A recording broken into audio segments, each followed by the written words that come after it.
Pemirsa, saya sekarang sudah bersama salah satu inisiator dari program Plastic Exchange tadi. Tadi kita sudah menonton bagaimana masyarakat antusiasme luar biasa untuk menukarkan plastik dan sampah-sampah lain untuk penyelamatan lingkungan dengan beberapa barang, misalnya ada yang buku, kemudian juga ada yang mendapatkan gula, kemudian beras dan sebagainya. Salah satu inisiatornya adalah Bapak Nyoman Parte, anggota Komisi 6 DPR RI yang asli dari Guang Sukowati. Kita sapa dulu beliau. Om Swastiastu, Pak Man. Swastiastu. Gimana, sehat Pak Man? Sehat. Luar biasa Pak Man, saya tertarik sekali dengan program di Gianyar ini, menukarkan sampah itu dengan barang-barang yang berharga. Ini sebetulnya programnya apa itu? Bisa dijelaskan kepada masyarakat kita? Sesungguhnya plastik etching ini adalah lanjutan dari kegiatan-kegiatan penanggulangan plastik yang selama ini kami lakukan bersama komunitas lingkungan maupun pegiat-pegiat lingkungan yang ada di seluruh Bali, khususnya di Kabupaten Gianyar. Nah, cuman berbedanya sedikit, dia adalah program ini melakukan penguatan terhadap pola yang dilakukan oleh bank-bank sampah kita yang tersebar di seluruh Bali. Jika selama ini bank sampah prosesnya dari rumah ke Balai Banjar, ke tempat bank sampah, selanjutnya diambil oleh pengepul, lalu bank sampah memberikan hitung-hitung dalam jumlah tabungan di dalam buku tabungan. Itu prosesnya agak lama. Keluhan yang sering terjadi adalah setelah plastik terkumpul tidak diambil. Yang kedua, keluhan yang lebih lanjut adalah lama sekali mengumpulkan uang sampai jadi 50.000 itu. Terus plastik yang dikumpulkan hanya plastik-plastik yang berharga, itu kresek tidak mau. Selanjutnya BPOP, ciki-cikian, supermi, saset sampo, saset kopi, itu tidak diambil.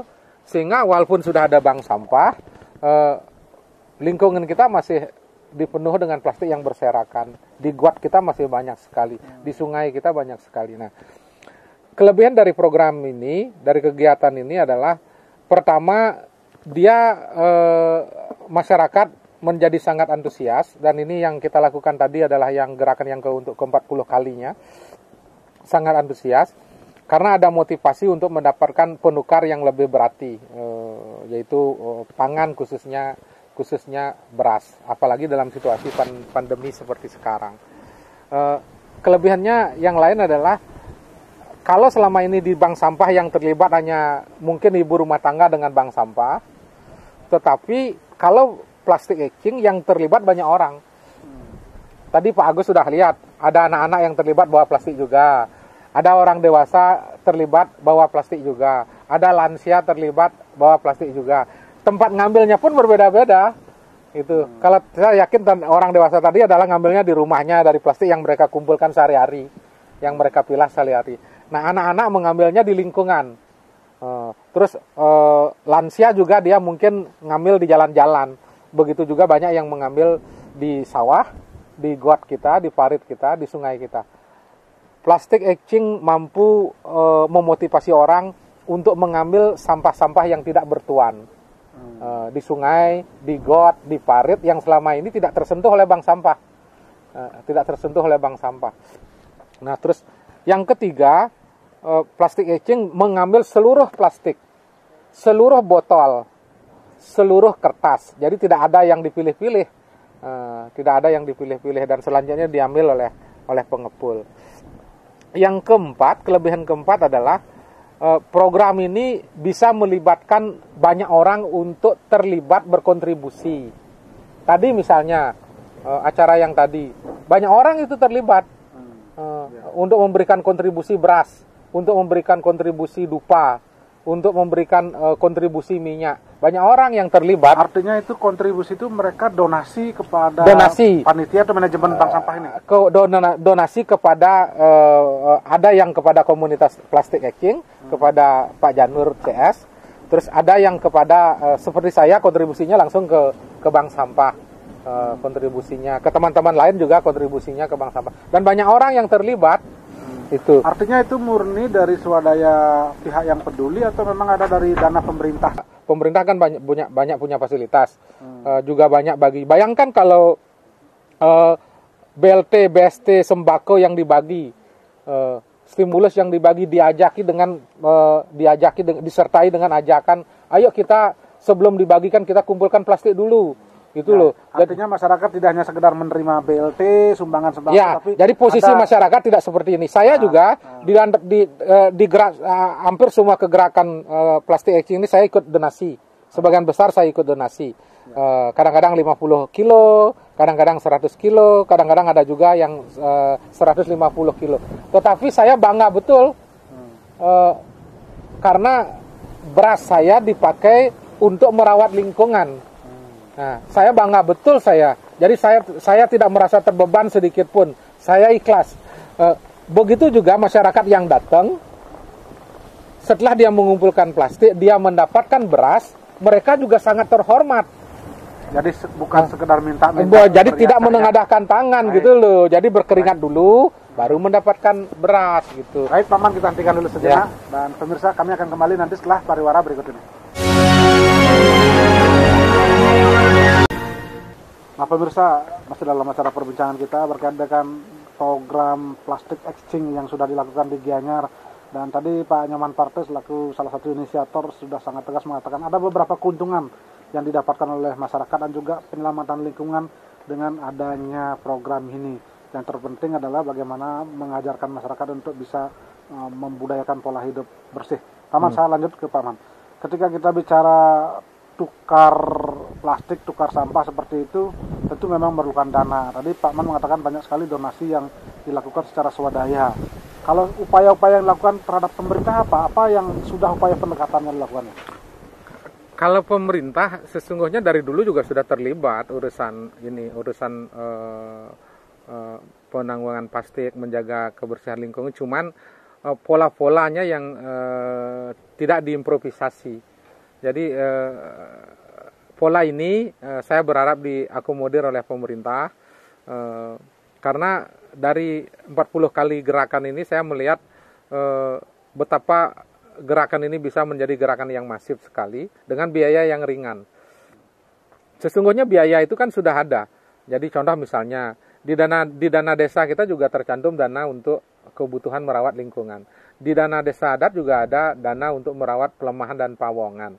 Nah, tinggal penggunaannya untuk apa kan itu. Ini kan merubah pola aja sesungguhnya, merubah pola saja.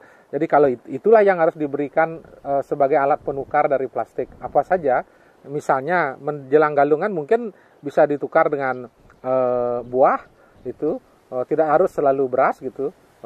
Jadi menjelang hari raya bisa ditukar kalau musim kenaikan kelas atau anak-anak sekolah.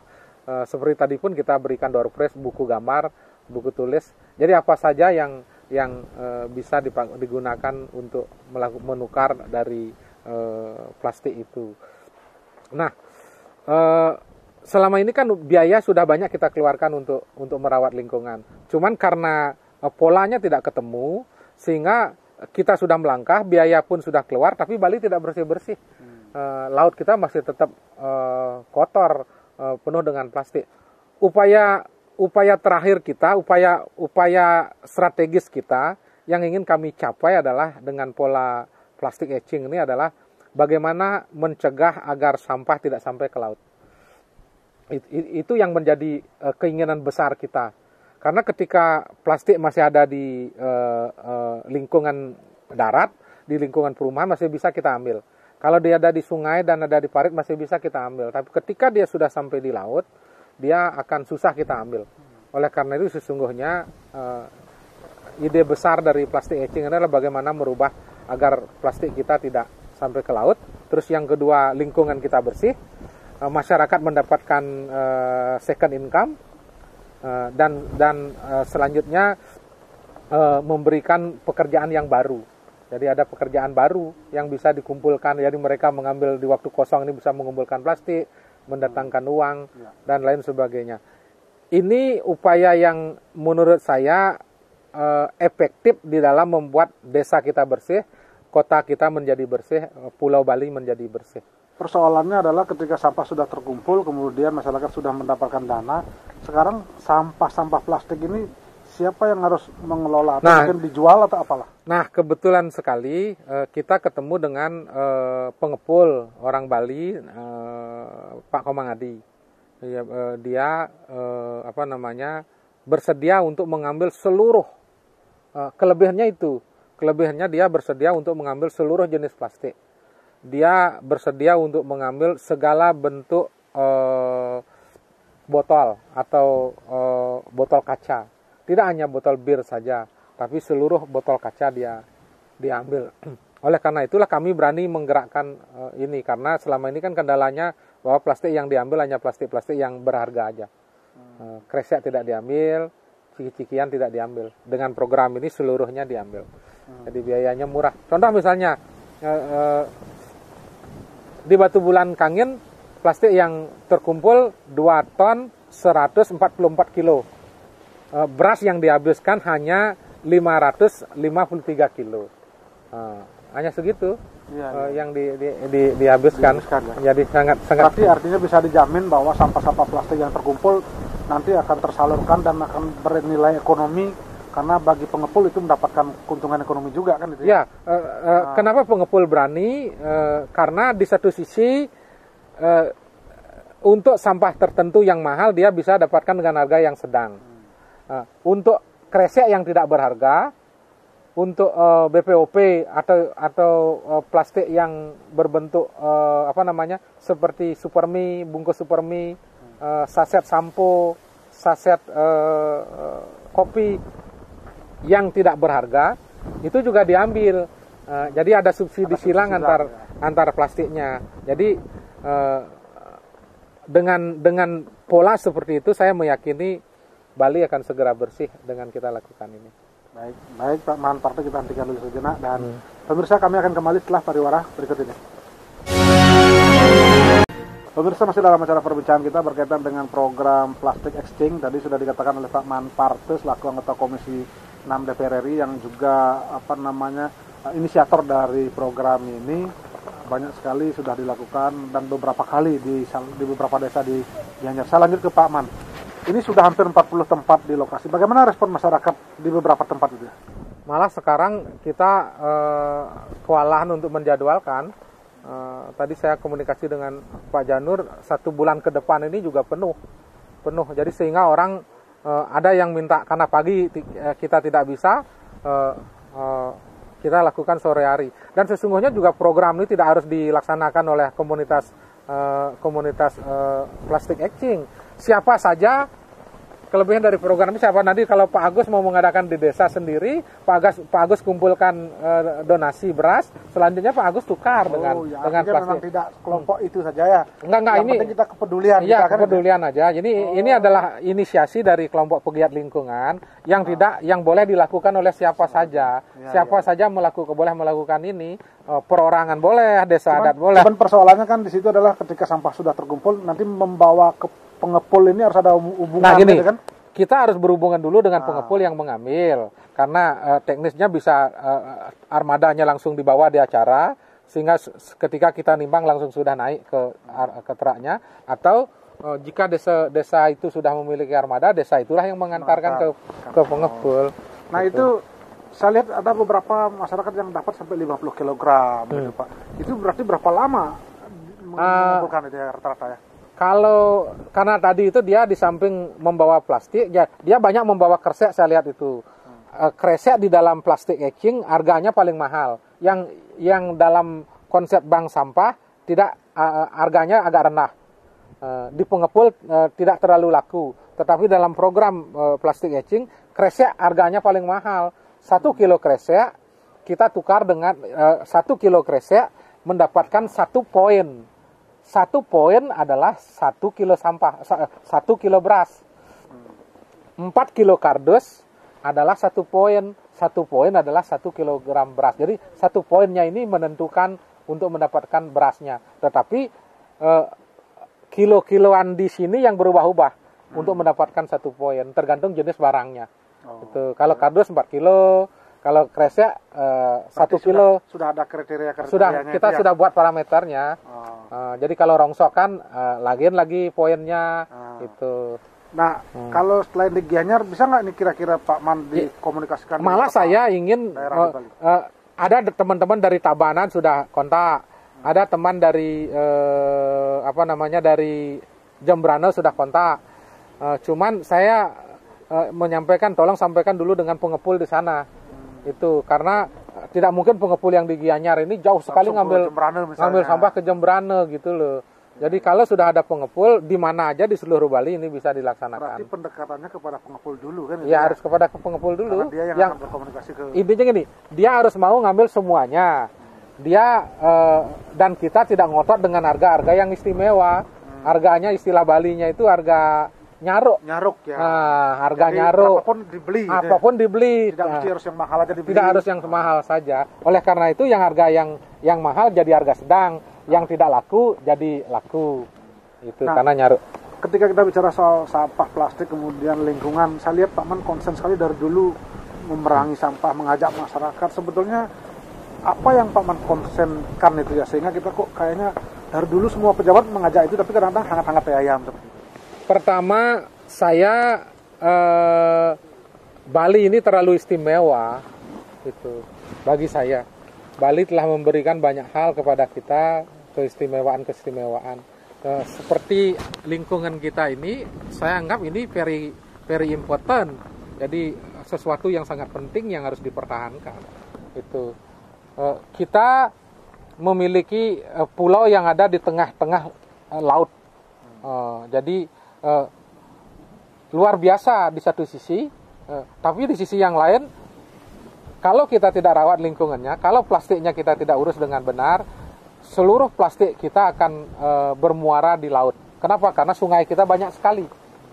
Bali ini nyaris setiap 200 meter, di 100 meter ada sungai, dan muara terakhirnya semuanya di laut. Kalau plastiknya tidak diurus dengan benar, sampah plastiknya tidak diurus dengan benar, laut kita akan terpenuh dengan plastik. Dan menurut saya itu bukan saja akan merusak lingkungan, tapi juga akan mencederai rasa beragama orang Bali. Karena kita setiap melasti kita datang ke laut, setiap ada sasih-sasih tertentu kita datang ke laut. Di desa saya 4 kali saya datang ke laut. Oleh karena itu laut kita harus bersih, di samping juga harus dinikmati oleh keindahannya oleh manusia. Nah itu satu. Terus yang kedua, mengurus lingkungan, mengurus plastik harus konsisten. Jadi tidak bisa hangat-hangat tai ayam, karena kita berhadapan dengan budaya masyarakat yang sudah kadung, dalam tanda petik sudah kadung boros, boros dengan plastik. Jadi ada sesuatu yang seharusnya tidak menggunakan plastik, dia menggunakan plastik.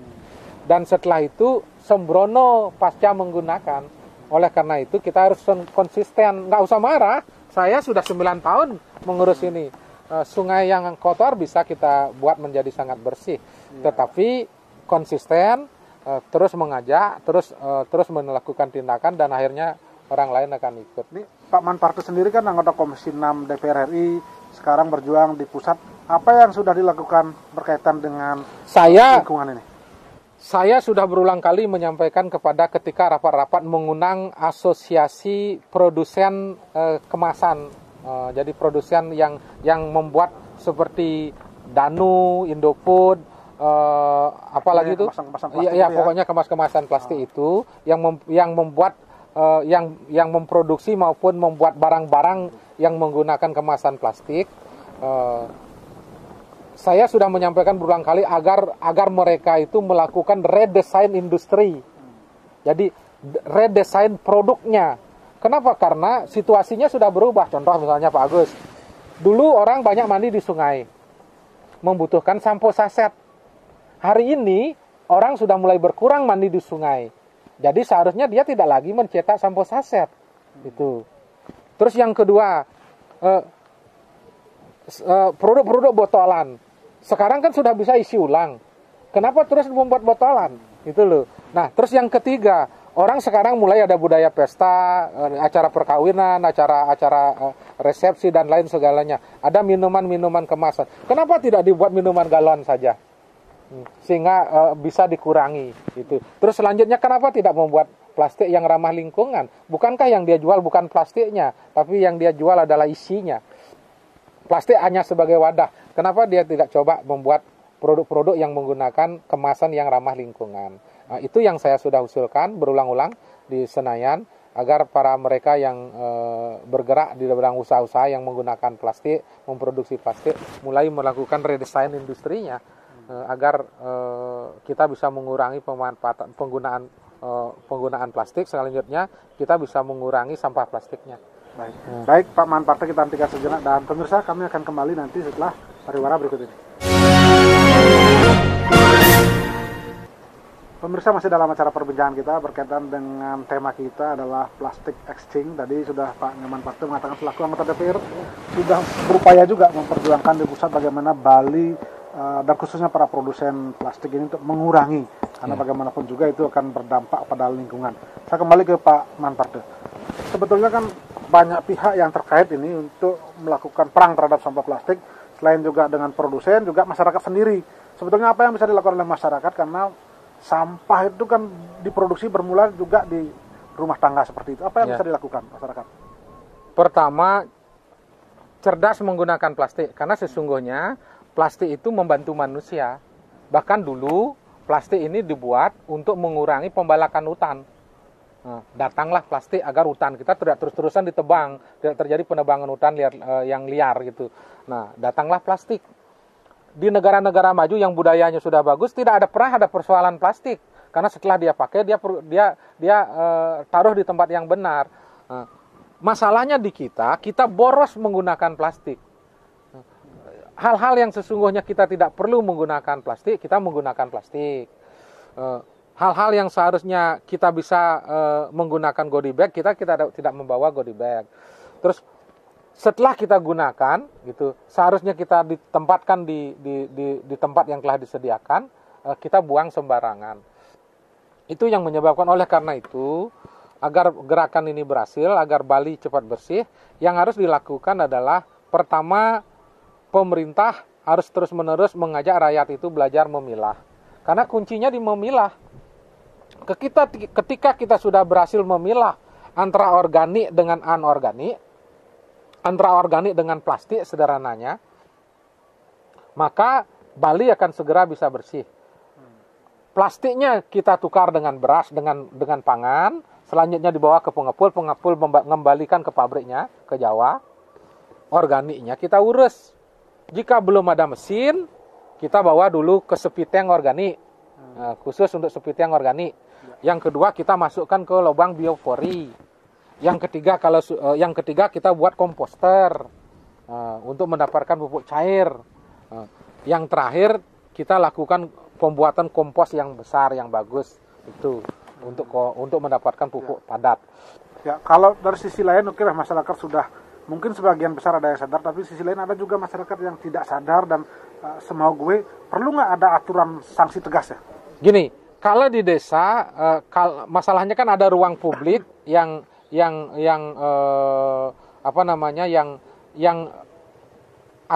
aturan desa adatnya tidak menjangkau, itu menurut saya perlu ada sanksi.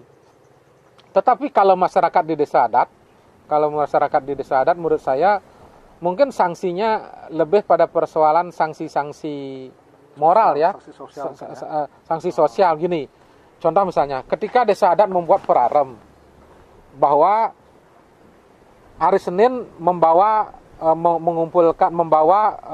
sampah plastik itu, terus yang sudah terpilah dengan organiknya, dengan wadah-wadah yang berbeda. Nah, kalau ternyata dia masih menyatukan antara organik dan plastiknya, sanksinya bukan denda, sanksinya sampahnya dia tidak diambil.